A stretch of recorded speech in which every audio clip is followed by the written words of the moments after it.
Dan ini ada kaitannya teman-teman. Kenapa sampai sekarang para pejuang Gaza ini nggak pernah mengemis-ngemis minta negara-negara Arab kirimkan tentara kalian. Nggak pernah. Hampir sebulan, 27 hari Gaza dibombardir. Hampir setiap hari Abu Ubaidah, jubirnya Brigade Q Al-Qassam ini tampil membuat rilis. Nggak pernah sekalipun dia meminta mengemis-ngemis kirimkan tentara kalian. Nggak pernah. Kenapa?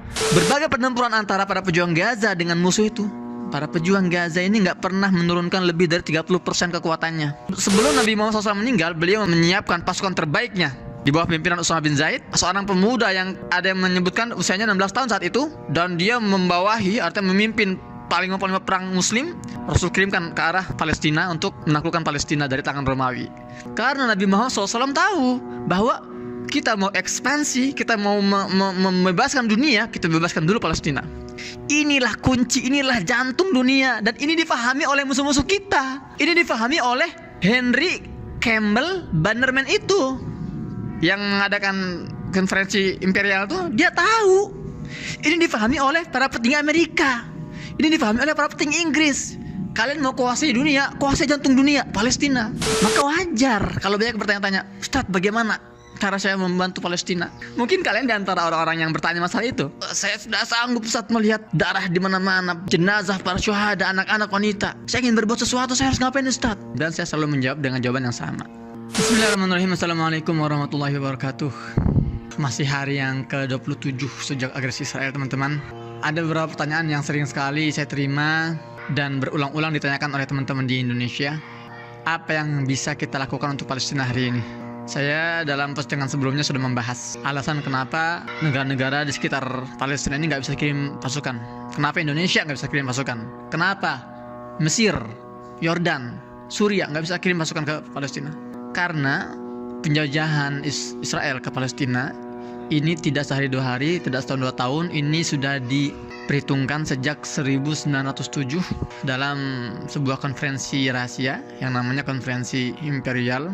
Sudah saya jelaskan di video sebelumnya. Jadi adanya negara-negara, bendera-bendera, peraturan-peraturan internasional, pemetak-metakan kekuatan, itu semua bagian dari usaha agar Barat ini bisa mendominasi hegemoninya di Timur Tengah.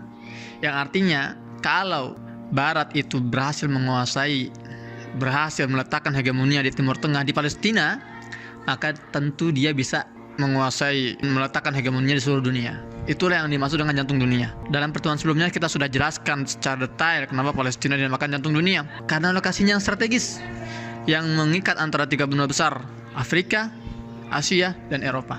Kenapa Palestina yang mengikat 3 benua besar itu? Kenapa Palestina menjadi negara yang paling strategis? Itulah sunnatullah, itulah pemberian dari Allah. Dalam salah satu tulisannya, Profesor Dr. Abdul Fattah Al-Waisi, seorang akademisi Palestina, mengatakan bahwa 30% Al-Quran itu membicarakan tentang Palestina, membicarakan tentang para nabinya, membicarakan tentang warganya. Karena para nabi itu kan orang Palestina kan. Kita bicara Nabi Ibrahim, lahir di Irak, tinggal di Palestina. Anaknya dua-duanya, Ismail, Ishak, lahir di Palestina. Nabi Ishak punya anak lagi, Nabi Yakub, orang Palestina. Nabi Yakub yang akhirnya nama lainnya adalah Israel, hamba yang Allah cintai, Israel. Nabi Yakub punya anak lagi, Nabi Yusuf, orang Palestina. Kemudian Nabi Yusuf beranak pinak, Bani Israel, lahir Nabi Musa setelahnya. Setelah beberapa generasi, Nabi Musa ini orang Palestina, keturunan Palestina. Sampai nanti Nabi Sulaiman, Nabi Daud, Nabi Isa itu orang Palestina. Jadi kalau kita baca sejarah dalam Al-Quran, itu kita sedang membicarakan orang-orang Palestina. Jadi wajar kalau Palestina ini memang tanah yang Allah berkahi. 30% Al-Quran itu bicara tentang Palestina, tapi tidak pernah Allah menyebut kata Palestina dalam Al-Quran. Jadi kata Palestina bukan sebutan, bukan penamaan dari Al-Quran, dari Allah, tapi Allah menyebut Palestina dengan bahasa paling mulia, dengan menggunakan kosakata paling keren, Al-Ardul Muqaddasah, Al-Ardul Mubarakah. Banyak dalam Al-Quran Allah menyebut Palestina dengan istilah Al-Ardul Mubarakah, wa anjaynahu wa lutan ilal ardil lati barakna fiha lil alamin. Dan kami selamatkan, kata Allah, kami selamatkan Ibrahim dan Lut alaihi wassalam ke bumi yang kami berkahi, dan keberkahannya itu untuk seluruh alam semesta. Perhatikan kata-kata ini ya.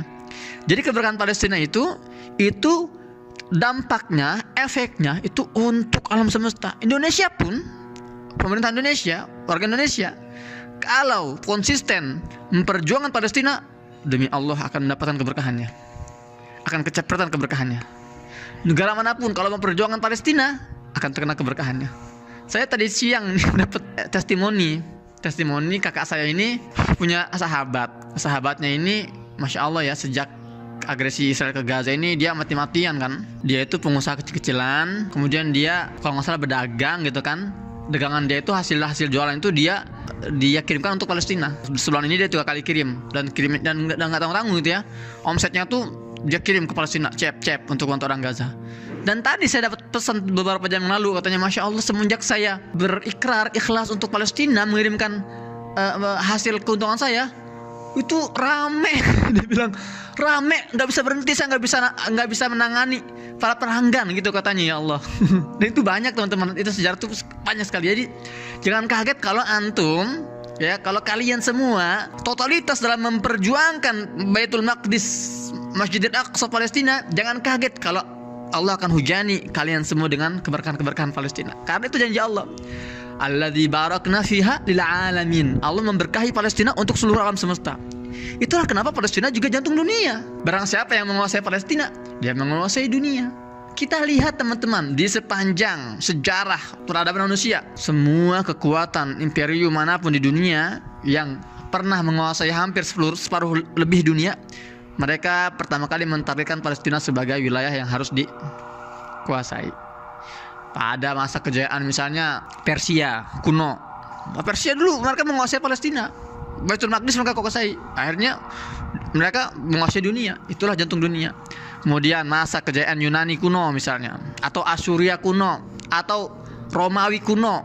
Ya, itu makanya alasan dibalik kenapa Nabi SAW, kalau kita lihat peta pertempuran, peta pembebasan kota-kota ketika Nabi di Madinah, itu pertempuran ke Tabuk, kemudian ke wilayah Hittin, kemudian ke wilayah Hunain ya. Itu semua mengarahnya ke arah Palestina. Bahkan sebelum Nabi Muhammad SAW meninggal, beliau menyiapkan pasukan terbaiknya di bawah pimpinan Usamah bin Zaid, seorang pemuda yang ada yang menyebutkan usianya 16 tahun saat itu, dan dia membawahi, artinya memimpin paling perang Muslim. Rasul kirimkan ke arah Palestina untuk menaklukkan Palestina dari tangan Romawi. Karena Nabi Muhammad SAW tahu bahwa kita mau ekspansi, kita mau membebaskan dunia, kita bebaskan dulu Palestina. Inilah kunci, inilah jantung dunia, dan ini difahami oleh musuh-musuh kita. Ini difahami oleh Henry Campbell Bannerman itu yang mengadakan konferensi imperial tuh, dia tahu. Ini difahami oleh para petinggi Amerika. Ini difahami oleh para petinggi Inggris.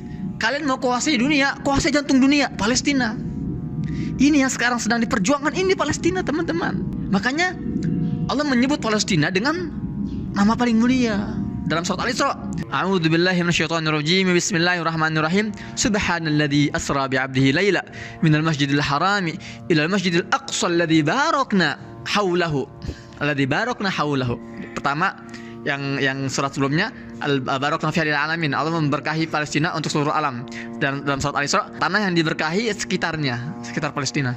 Itulah kenapa Palestina ini, ya suka tidak suka, dia akan selalu menjadi pusat perhatian dunia, pusat konflik dunia, karena ini adalah jantung dunia. Dan kita hari ini harus bersyukur teman-teman, karena kita hidup di masa-masa kita bisa memiliki peluang untuk memperjuangkan jantung dunia, Palestina, negeri para nabi. Masya Allah. Maka wajar kalau banyak bertanya-tanya, Ustadz, bagaimana cara saya membantu Palestina? Banyak sekali kan? Mungkin kalian di antara orang-orang yang bertanya masalah itu, saya sudah sanggup Ustadz melihat darah di mana-mana, jenazah para syuhada, anak-anak, wanita. Saya ingin berbuat sesuatu, saya harus ngapain Ustadz?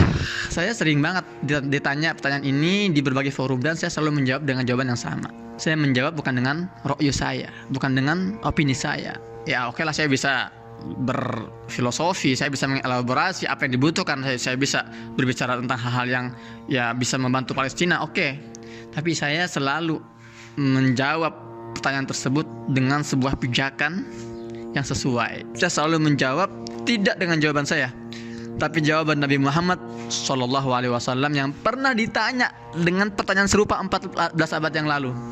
Jadi pertanyaan yang kalian tanyakan ini, Ustadz, kita harus ngapain untuk Palestina hari ini? itu sudah pernah ditanyakan 1400 tahun yang lalu kepada Nabi Muhammad SAW. Jadi itu bukan pertanyaan baru. Makanya saya di sini hanya menjadi penyambung lidah, penyambung lisan, penyambung pesan yang pernah disampaikan oleh Nabi SAW di depan para sahabat. Saya akan sampaikan kepada kalian dalam konten kali ini. Dan ini ada kaitannya teman-teman. Kenapa sampai sekarang para pejuang Gaza ini nggak pernah mengemis-ngemis minta negara-negara Arab kirimkan tentara kalian. Nggak pernah. Hampir sebulan, 27 hari Gaza dibombardir.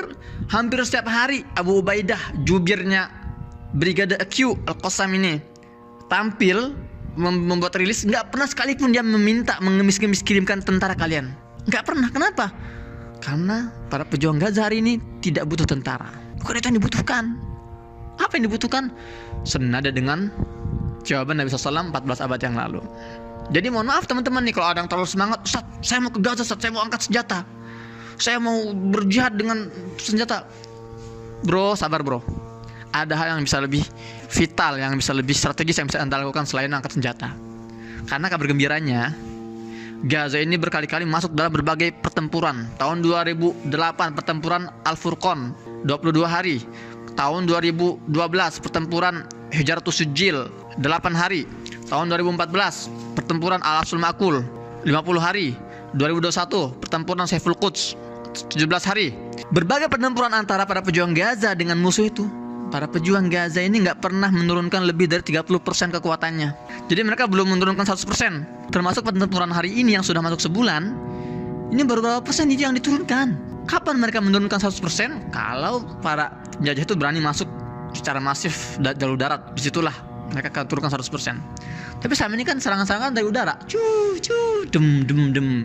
Para pejuang nggak mungkin kan mati konyol keluar nembakin pesawat, nggak mungkin. Nah, tapi ketika mereka sudah mulai melakukan serangan darat, saat itulah para personil-personil perjuang ini mereka keluar. Tapi sekali lagi, 5 pertempuran terakhir belum pernah mereka keluarkan lebih dari 30% kekuatan mereka. Jadi tenang.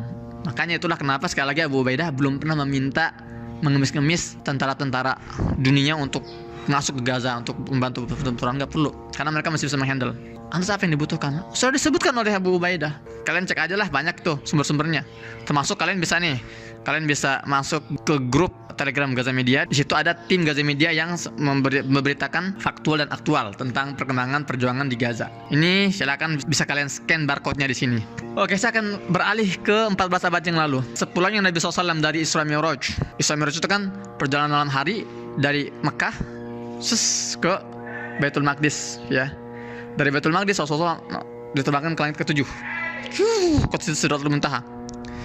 Ada pertanyaan, apakah Allah Subhanahu wa taala tidak mampu menerbangkan Nabi Muhammad SAW malam hari itu, peristiwa Isra Mi'raj itu? Ini suara drone ini banget nih, kenceng banget nih. Tadi baru ada suara dentuman deket banget dari tempat saya berada. Tadi ada suara ambulan juga lewat.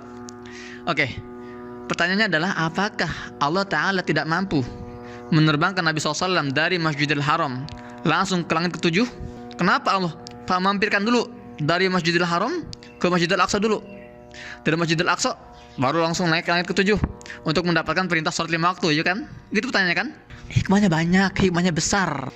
Salah satunya adalah bahwa Allah ingin mengingatkan kepada umat Islam bahwa Palestina ini merupakan tempat terdekat dengan langit. Nah, terdekat ini nggak masih jarak ya. Artinya apa? Amalan-amalan kalian kalau mau gampang diterima masuk ke langit harus ada kaitan dengan Masjidil Aqsa. Ini bumi jihad, ini bumi perjuangan Palestina. Itu satu di antara banyak hikmah Isra Mi'raj mampir dari Masjidil Haram ke Masjidil Aqsa dulu. Pada peristiwa Isra Mi'raj itu Nabi SAW juga bertemu dengan para nabi, pernah mengadakan KTT, konferensi tingkat tinggi dengan para nabi, sholat berjamaah dengan seluruh nabi dan rasul, bertemu Nabi Adam, Nabi Isa, Nabi Musa, Nabi Ibrahim, bertemu dengan para nabi semua. Nabi Muhammad SAW yang saat itu di Amul Huzn, di tahun kesedihan, di mana istrinya meninggal, Khadijah wafat, kemudian pamannya Abu Thalib juga Allah wafatkan, sedih. Akhirnya Allah bawa ke Masjidil Aqsa, dipertemukan dengan para pendahulunya untuk disalurkan energi perjuangan, energi kenabian, energi tongkat estafet, ya, kepemimpinan. Diserahkan. Nabi Muhammad SAW pulang dari Masjidil Aqsa kembali ke Mekah, ke Masjidil Haram, terbukalah wawasannya, terinstall ulang semangatnya, baterai perjuangannya full lagi nih, full charging nih Nabi SAW nih. Makanya sejak itu Nabi SAW mulai memfokuskan perhatiannya ke Baitul Maqdis. Banyak hadis-hadis diriwayatkan oleh Nabi SAW sejak Isra Mi'raj itu tentang Baitul Maqdis. Banyak sekali tentang keutamaan Baitul Maqdis, tentang akhir zaman di Baitul Maqdis, perjuangan di Baitul Maqdis. Banyak sekali. Selalu itu beliau kalau ngobrol itu bahas itu pasti dilempar ke Baitul Maqdis. Para sahabat itu dibawa untuk apa? Untuk mencintai Baitul Maqdis Palestina. Para sahabat itu dibawa untuk mencintai, menghormati, memuliakan Baitul Maqdis. Sampai suatu hari, perhatikan, di sebuah forum Nabi sedang membahas tentang Baitul Maqdis. Seorang hamba sahaya namanya Maimunah angkat tangannya, atau Allah alam gimana, yang pasti dia interupsi. Apa kata Maimunah? Qalat, ya Nabi Allah, aftina fi Baitul Maqdis. Maimunah ini adalah hamba sahaya Nabi SAW, artinya pembantunya Nabi SAW. Kata Maimunah, seorang wanita ini, ya Rasulullah, ya Nabi Allah, berikanlah kami fatwa, instruksi tentang Baitul Maqdis. Kenapa Maimunah tiba-tiba meminta instruksi Baitul Maqdis, tentang Baitul Maqdis, tentang Palestina? Nggak mungkin tiba-tiba gitu aja kan nanya, kita minta fatwa Baitul Maqdis. Enggak, karena saat itu topik yang lagi viral, lagi trending di kalangan para sahabat di Madinah hari itu tentang Baitul Maqdis, tentang keutamaan Baitul Maqdis, tentang keberkahan Baitul Maqdis. Makanya Maimunah ini akhirnya terpanggil untuk, ya Rasulullah, kami harus ngapain? Dan saat itu Baitul Maqdis kondisinya itu masih dijajah oleh Romawi. Ada sebagian saudara mengatakan oleh Persia, tapi yang lebih kuat oleh Romawi. Jadi pertanyaan Maimunah ini tidak muncul tiba-tiba, tapi ini adalah semacam akumulasi kerinduan dan semangat memperjuangkan Baitul Maqdis. Makanya akhirnya keluar kata-kata ini, pertanyaan ini, ya Rasulullah, kami harus ngapain terhadap Baitul Maqdis, terhadap Palestina? Apa kata Nabi SAW? Perhatikan ya. Nabi SAW sebelum menjawab pertanyaan atau memberikan fatwa, beliau selalu mengedukasi terlebih dahulu. Apa kata Nabi? Ardul mahsyar wal mansyar. Artinya Baitul Maqdis itu adalah padang mahsyar, tempat seluruh umat manusia ini akan dikumpulkan di akhir zaman. Ya, ada dua pendapat. Ada yang mengatakan dikumpulkan sebelum hari kiamat, ada yang mengatakan setelah hari kiamat. Kalau saya lebih meyakini ya yang roji itu setelah hari kiamat. Jadi hari kiamat semua akan dimatikan, seluruh makhluk, dan akan dibangkitkan kembali dan dikumpulkan di padang mahsyar. Di mana padang mahsyar itu? Itu adalah di Baitul Maqdis, di Palestina, dalam bentuk bumi yang baru. Ya, jadi itu keutamaan Baitul Maqdis. Jadi kalian suka nggak suka, bisa nggak bisa, nanti kalau kalian sudah meninggal semuanya, kalian akan dibangkitkan semua dan akan berjalan, akan dibawa oleh Allah Ta'ala ke Baitul Maqdis, padang mahsyar ini. Itu kata Nabi, Ardul mahsyar wal mansyar. Barulah Nabi SAW mengeluarkan fatwanya. Kata dia diminta instruksi, diminta fatwanya. Apa kata Rasulullah? Ituhu fasallu fi, fa inna salatan fi ka'alfi salatin fi masiwa. Datang kalian semua ke sana. Perhatikan ya. Yang nanya kan Maimunah sendirian, tapi jawabannya itu ditujukan kepada jamak. Itu artinya ini waw jamak nih, perintah untuk jamak. Datang kalian semua ke Baitul Maqdis, sallu fihi, dan salatlah di sana. Sebagian ulama berpendapat ini ada yang janggal nih dari perintah ini. Datang dan salatlah di sana. Gimana Rasulullah? Kita datang ke Baitul Maqdis nih, yang sedang dikuasai oleh orang-orang Romawi, dijajah oleh Romawi. Saat itu Baitul Maqdis itu hari itu zaman Nabi itu sedang dijadikan tempat pembuangan sampah dan tempat penambatan kuda, stabel kuda pasukan Romawi. Jadi memang sengaja dihinakan Baitul Maqdis itu saat itu oleh penjajah Romawi. Sama kayak hari ini kan sedang dihinakan oleh Yahudi. Nah, para ulama ketika mentafsirkan hadis ini ada yang janggal, ini gimana kok datanglah dan sholat? Nggak mungkin kita datang ke sana terus tiba-tiba sholat, nggak mungkin kan? Nah, makanya mereka berpendapat bahwa ini ada memang pertanyaan yang disembunyikan untuk dijadikan puzzle agar kita berpikir. Ada perintah ketiga sebetulnya di antara datanglah dan sholat itu ada perintah lain. Maksudnya apa? Datang kalian semua ke Baitul Maqdis, bebaskan Baitul Maqdis dan sholatlah di sana. Jadi 3 langkahnya. Pertama, datang ke sana, bebaskan dulu Baitul Maqdis, setelah itu sholatlah di sana. Karena barang siapa sholat di Baitul Maqdis, di Masjidil Aqsa, itu pahalanya apa?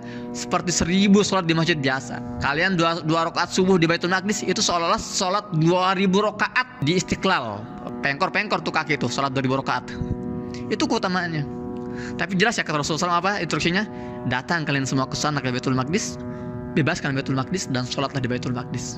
Karena barang siapa sholat di sana, pahalanya apa?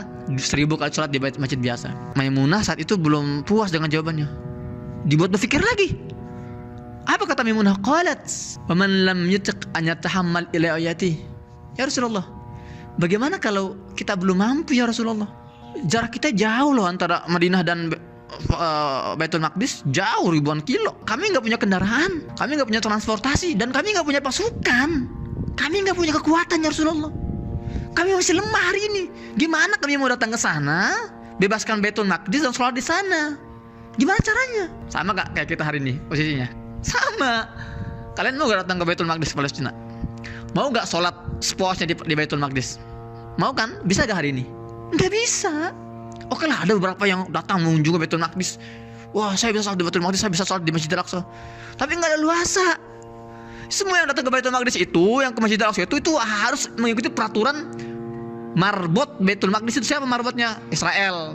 Nggak bisa kita enak-enaknya sholat di sana. Itu dibatasi usianya, dibatasi waktunya. Saya nggak pernah ke Masjidil Aqsa. 12 tahun saya tinggal di Gaza, nggak pernah sekalipun saya sholat di Masjidil Aqsa karena nggak bisa. Karena Masjidil Aqsa sedang ditahan oleh penjajah.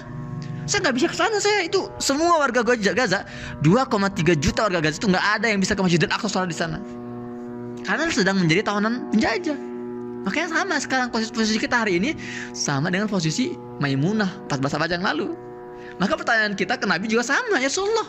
Anggap Nabi ada nih, ya hari ini, dan kita masih lemah, kita nggak bisa berbuat apa-apa.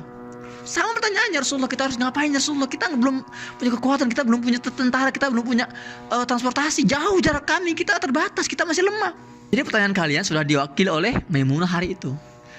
Maka jawabannya pun bukan hanya untuk Maimunah. Ketika Nabi menjawab pertanyaan itu jawabannya untuk kita semua hari ini, untuk kalian semua. Camkan baik-baik, perhatikan baik-baik. Apa kata Nabi? Nabi nggak nyuruh kirim pasukan, bebaskan sekarang, tentara bergerak. Enggak. Nabi juga tahu saat itu kita masih lemah. Nabi nggak sembarangan memerintahkan, oke, semuanya mumpung lagi semangat nih, ayo kita bawa panah, kita bawa pedang, datang ke Baitul Maqdis. Enggak. Apa jawabannya kata Nabi? Perhatikan. Falyuhdi ilaihi zaitan yusraju fi fa inna man ahda lahu kana kaman shalla fi. Kata Nabi, falyuhdi. Kalau kalian belum mampu, belum sanggup, falyuhdi, maka kirimkanlah hadiah. Yuhdi ini fi'il mudhari'. Asal katanya ahda, madinya ahda, yuhdi ihdaan, hadiah. Kata Nabi, maka kalian kirimkanlah hadiah ke Baitul Maqdis. Falyuhdi ilaihi zaitan, kirimkanlah hadiah berupa minyak. Nah, kenapa minyak? Karena hari itu minyak adalah komoditas termahal dan termewah saat itu. Minyak itu banyak kegunaannya, bisa untuk makanan, ya bisa untuk listrik, bukan listrik artinya lilin gitu kan, bukan lilin, apa namanya, kayak lampu semprong gitu kan pakai minyak itu untuk menerangi Baitul Maqdis, itu minyak. Nah, tapi jangan kita pahami secara literal. Oke, ntar kita, Ustaz, saya akan kirim minyak Ustaz ke Baitul Maqdis. Jangan juga. Ya, disesuaikan komunitas hari ini apa gitu kan. Nah, kata Nabi apa? Kirimkan hadiah ke Baitul Maqdis. Karena barang siapa kirimkan hadiah ke Baitul Maqdis, ke Palestina, maka seolah-olah dia telah sholat di Baitul Maqdis. Oke, perhatikan teman-teman. Sekarang disinilah saatnya kita mentadaburi perkataan ini. Kenapa Nabi tidak menggunakan istilah sedekah? Misalnya ketika Maimunah bertanya kan, bisa ya bilang, kirimkan sedekah. Kan sedekah itu kan bahasa Arab, sodakoh, tasoddaqo, fal ya tasoddaq. Bisa Nabi menggunakan istilah sedekah kan? Tapi enggak. Nabi menggunakan istilah hadiah karena ada pesan mendalam yang ingin disampaikan kepada kita. Beda antara sedekah dan hadiah, teman-teman. Sedekah itu adalah pemberian, ya, pemberian dari orang yang identik orang kaya ke orang miskin, itu sedekah namanya. Dari orang pejabat ke rakyat jelata, itu sedekah namanya. Dari orang yang punya harta kepada orang yang nggak punya harta, sedekah. Iya, itu identiknya ya. Hadiah bukan. Hadiah ini adalah al-ata' minal muhib ilal mahbub, pemberian dari seseorang kepada orang yang ia cintai, yang ia sayangi, yang ia hormati, yang ia muliakan. Itu adalah hadiah. Nggak mungkin kalian ya punya ya, ibu atau ayah gitu ya, di hari anniversary mereka, di hari pernikahan mereka, ayah, terimalah ini sedekah dari aku. Bisa dikutuk, dikeluarin dari kakak, kartu keluarga ente kalau gitu. Ya, tapi pemberian kita kepada ayah kita, kepada ibu kita namanya hadiah. Mama, ini hadiah buat mama. Papa, ini hadiah buat papa. Kenapa? Karena kita menghormati orang tua kita, karena kita mencintai mereka, karena kita memuliakan mereka. Maka ketika Nabi menggunakan istilah kirimkanlah hadiah ke Baitul Maqdis, itu ada makna mendalam. Artinya apa? Wahai umat Islam, jangan kalian sekali-kali memperlakukan warga Palestina, warga Baitul Maqdis sebagai orang-orang fakir, orang-orang membutuhkan yang meminta-minta sedekah kalian. Jangan kalian pandang rendah mereka, orang-orang yang membutuhkan materi kalian. Jangan. Tapi anggaplah mereka, pandang mereka, perlakukan mereka sebagai orang-orang yang kalian cintai. yang kalian hormati, yang kalian muliakan. Maka kalau kalian mau beri sesuatu ke Palestina, niatnya apa? Hadiah, jangan sedekah. Itu beda antara sedekah dan hadiah. Jadi kita jangan menganggap orang Palestina sebagai orang yang kasihan, aduh orang miskin, orang yang terzalimi, enggak gitu. Tapi kita pandang mereka sebagai orang para pejuang yang sedang memperjuangkan kehormatan kita, yang sedang memperjuangkan wibawa umat Islam, karisma umat Islam hari ini. Itulah mereka. Maka pemberian kita tuh harus berupa hadiah. Itu pertama bedanya hadiah dengan sedekah, dari segi arti atau maknanya, dan dari segi bentuknya beda juga. Sedekah itu biasanya apa sih? Kalian nyolong 1 juta, paling sedekah 50.000 gitu kan, paling mata 100.000 gitu ya. Itu sedekah namanya, nilainya kecil. Kalau hadiah enggak.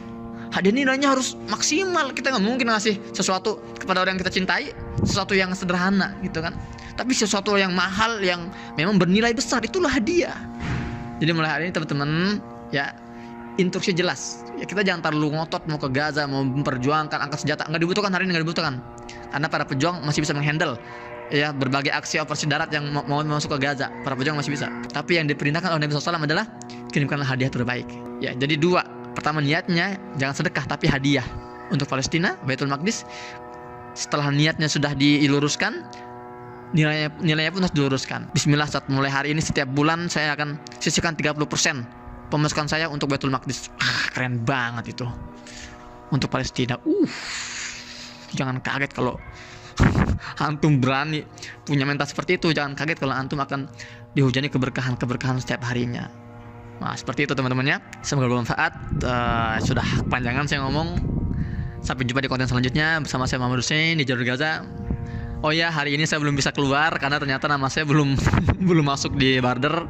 Semoga hari Sabtu besok nih. Ini saya ngetek ini hari Jumat ya, Jumat. Semoga besok hari Sabtu saya bisa keluar ya. Saya dan istri dan keluarga ya, mohon doanya. Dan bagi teman-teman sekali lagi ya, kalau mau pantau berita Palestina bisa lewat Telegram ya, di scan aja nih barcode ini. Bersama saya Muhammad Hussein. Sampai jumpa di konten selanjutnya. Assalamualaikum warahmatullahi wabarakatuh.